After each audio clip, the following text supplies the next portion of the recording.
Hi guys, welcome to my vlog without channel. We're still here in Cebu. Okay, hindi pa rin tapos ang parade nila. Grabe. Wala 9 o'clock in the morning. Till now, at least sila magpa-perform sa complex. Yeah.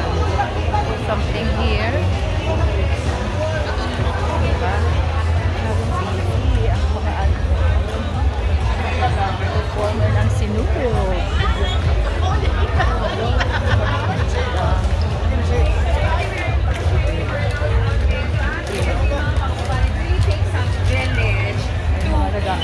The Sinulog Festival successful. So kung tingnan ganit mo sa mga authorities nga, ma'am, sir, si public na ma'am.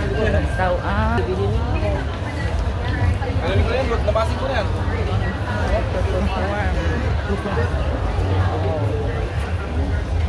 And later on, street party daw. Street party. Wow, look at that. Dami pa din. Amoy-amoy niya namin. Mahinga na sila kasi nag-perform na. Dito tayo kumain na. Diba? Okay guys, it's a nice experience. Ayun na nila. Maraming kapamilya. Nag-give up na sila. Okay, later guys. Bye.